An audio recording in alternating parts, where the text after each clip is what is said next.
Hi guys, it's Jeff. I was on the way out to my mom's for lunch on Sunday and thought I would maybe film a little more of the destruction from the hurricane. I'm not sure this is going to show up all that great. I've got my phone zoomed in. This is as Tom says, the wasteland.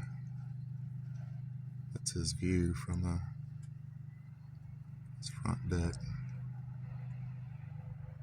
And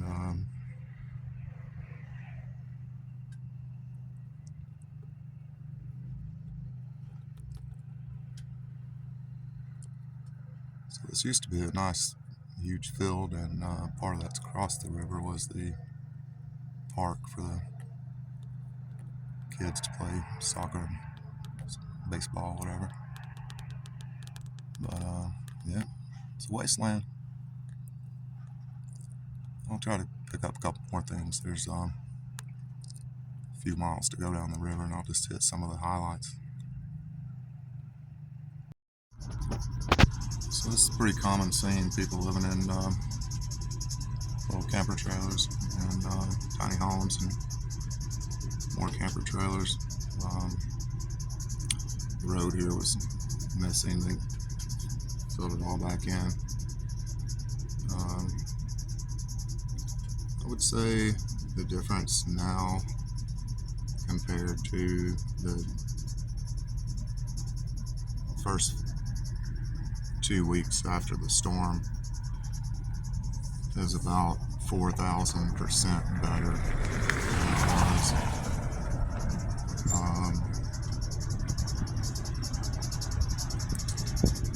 This was all a huge hole that they filled back in. There was actually a Oxbow Lake formed down there. They filled it all back in and dug the river out and fixed it up. There's a lot of piles of trash, like dump truck loads, and dump truck loads, and a lot of heavy equipment. It's been an amazing process and incredibly fast. The state expected to spend about $1 billion on this section of road, and yeah, I'd say they've spent half that already, or more. I'll get something else. So you can see across the river how far up the water was and how harsh it was to the trees and the stream banks. But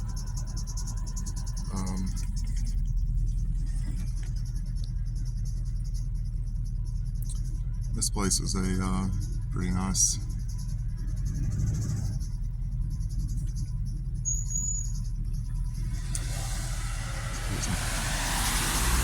these folks had a pretty nice home. Of course, there's their maple trees still here. Their house is gone.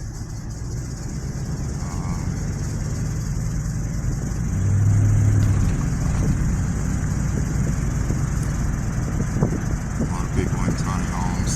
This crew here had several nice campers set up along the river.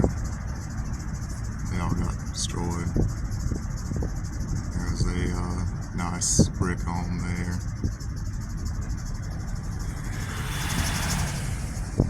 Completely gone. Another camper.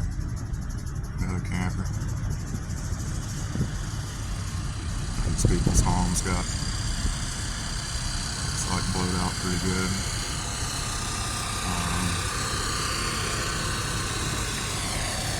Another camper.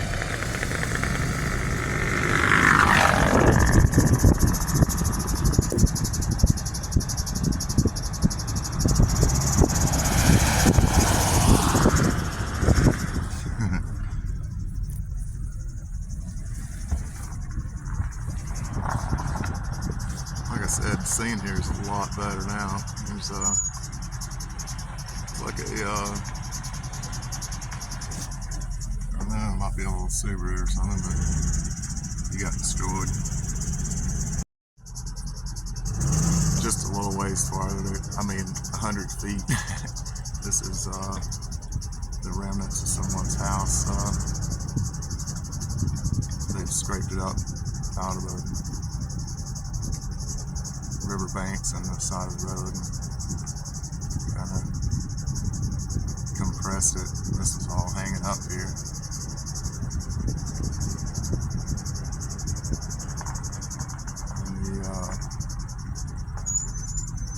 And there's some pretty big sections of the road were destroyed during it. It was trying to be mobile were really hard. The roads were full of mudslides, full of trees, guardrails, phone lines, power lines, light poles, crashed cars, crashed people's houses, semi-truck beds, just endless piles of stuff. And yeah, so there's the trailers and the rock house, so that's how far we made it. A lot of the guardrails were destroyed. They're strung everywhere, buried everywhere. Got most of them out of the river, so that's good. Oh, right on down, there's another couple spots I'll show. This was the former Bailey's property. There's a huge red barn there. Drive went down. It's a nice brick home, built in the late 60s. Really top of the line materials back then. It's kind of easy to get, cheaper. How that place survived, we'll never know. These people are all living in tiny homes and camper trailers now.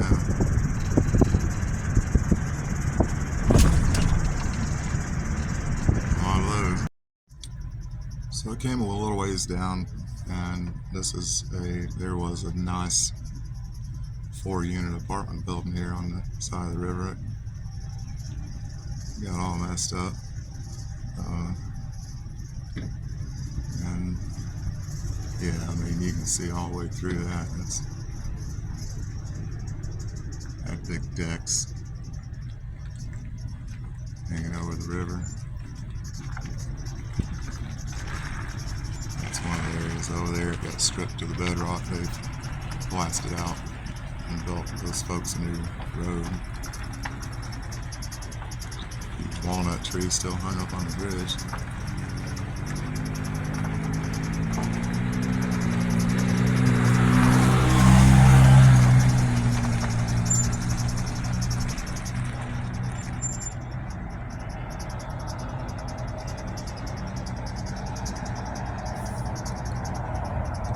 Tore out the side of the concrete there.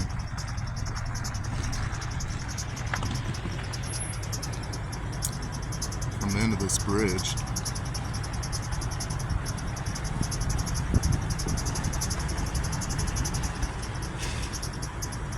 first time I came down here and got to this point, the road was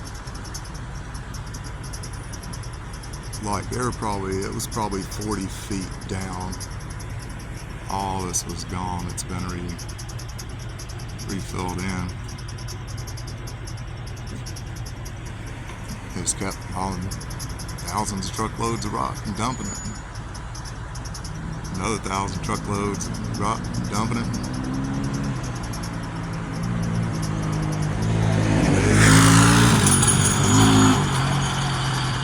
Hey, about got that guy on film crashing his four-wheeler. Anyway, I'll ride down just a little more.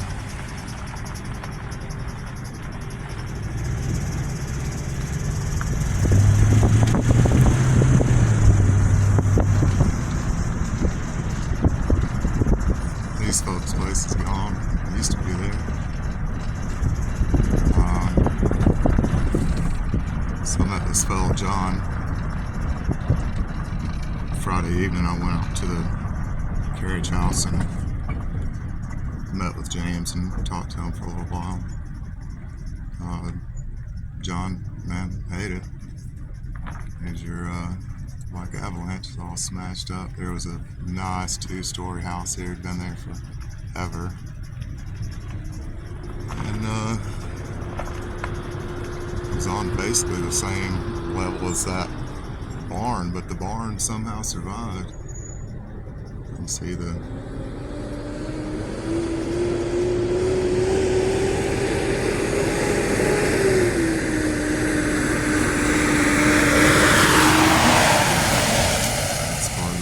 foundation, I guess, of the back wall of the house, but hope you don't mind showing it.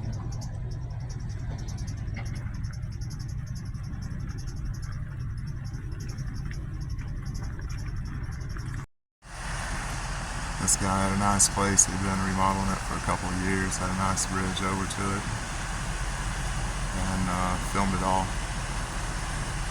If you want to watch that, his Toyota truck laid in the road down here upside down for several weeks, and the video is posted under it's J. Paul. I'm not sure how to pronounce his last name. Maybe the Ball, Thibault, I think. It's pretty crazy. If you want to watch it, he had 1 million views the last time I saw it. So in his video, this is the fire department that they actually cut through and were able to get on the roof of and survive the flood. They pulled one of the trucks out later, and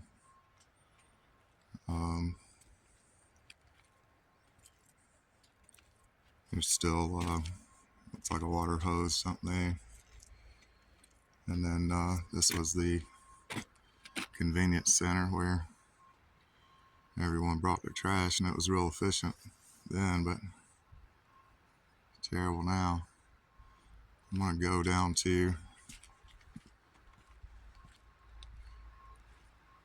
if we can see that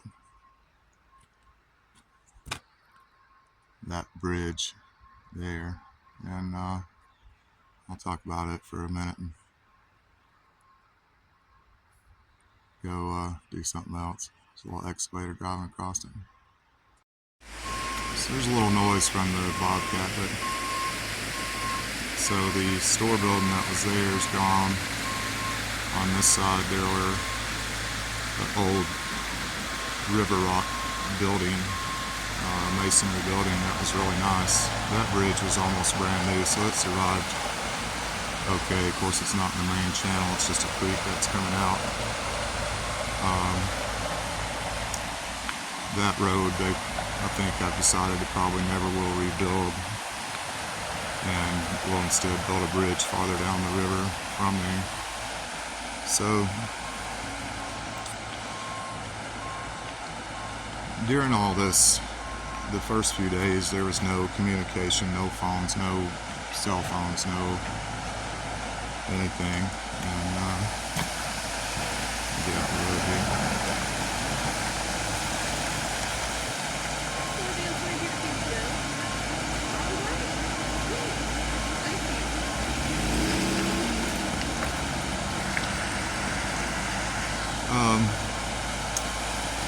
So I live several miles, 10 or more probably, from my mom's house, and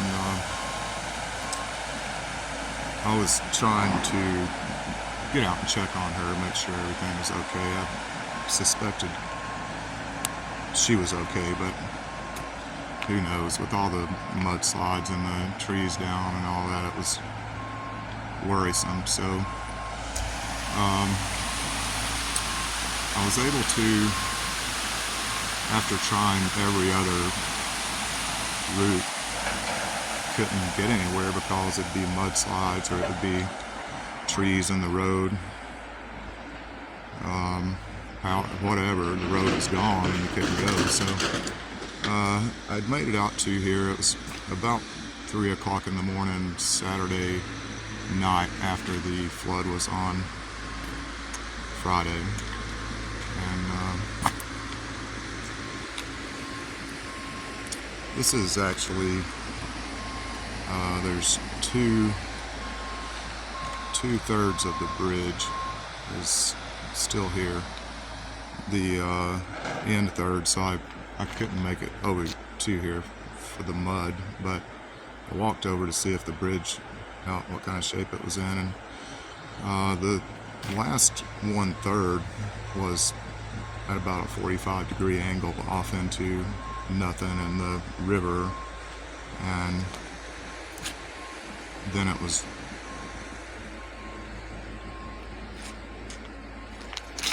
from here to there just a huge hole. There was nothing left here. That was a nice home, nice barn back behind there.